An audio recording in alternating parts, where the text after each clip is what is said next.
பசி என்னை படைத்தது, உணவு என்னை வளர்த்தது.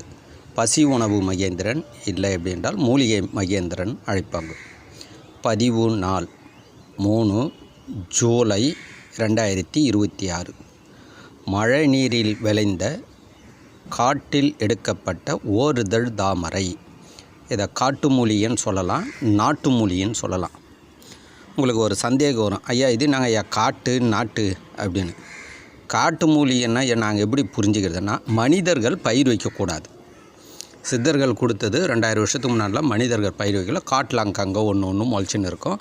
அதை அறுவடை பண்ணி பதப்படுத்தி சுத்தி செஞ்சு இதை கொடுத்தாங்க. இன்று பார்த்தோம் அப்படின்னா வெயில் இல்லை சுத்தமாக. இதில் முக்கியமான ரகசியங்கள் பதிவை கண்டினியூவாக பார்த்துனுவாங்க. எல்லா ரகசியங்களும் எனக்கு என்ன இந்த வானமும் பூமியும் சித்தர்களும் கொடுத்தது, நான் என்ன உணர்ந்தனோ அதை உங்களுக்கு நான் சொல்லி கொடுக்குறேன். அது எது புரியுதோ அதை ஃபாலோ பண்ணுங்க, முடியாது விட்டுடுங்க. முழுமையாக எந்த அப்படியே ஏற்றுக்கணும்னு சொல்ல.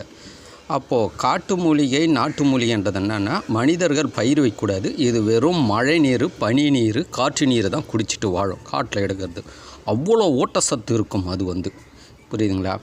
இது இப்போ வெயில் கம்மியாக இருக்கும்போது மேலே துணி போட்டு உணர்த்தக்கூடாது. ரொம்ப முக்கியமானது. இப்படி பிடிக்கும்போது பொறப்பொறப்பே வரலன்னா மேலே துணி போடக்கூடாது. அப்போ சூரிய ஒளி இல்லை. எல்லா நேரத்துலேயும் நீங்கள் மேலே துணி போட்டு உணர்த்தக்கூடாது. காலையிலிருந்து சாயந்தரம் வரலும் வானத்தை பார்க்கணும். வானத்தில் எப்படி வெயில் இருக்குது, வெயில் அதிகமாக இருந்தால் துணி போடணும். வெயிலே இல்லைன்னா மழை காலம். முறையாக சித்தர்கள் படித்தது எந்த இடத்துலனா 4 இடத்துல படித்தாங்க. மழை காலம், பனி காலம், வெய்ய காலம், காற்று காலம். அந்த பருவ காலத்துக்கு ஏற்றவாறு மூலிகைகளை பதப்படுத்தணும். சித்திரை மாதத்தில் பதப்படுத்துகிற மாதிரி கார்த்திகை மாதத்தில் பயன்படுத்த முடியாது. ஏன்னா அடமழை, அப்போ வெயிலெலாம் இருக்காது. அப்போ மேலே துணி போடக்கூடாது. புரியுதுங்களா? இதெல்லாம் புரிஞ்சுக்கங்க. படிப்படியாக நான் உங்களுக்கு சொல்லித்தரேன். இது பார்த்திங்கன்னா 4 நாளைக்கு முன்னாடி எடுத்தது, 5 நாளைக்கு முன்னாடி எடுத்தது. இப்போ இது அரைக்கிற டைம் மதியம் 1:30 மணி.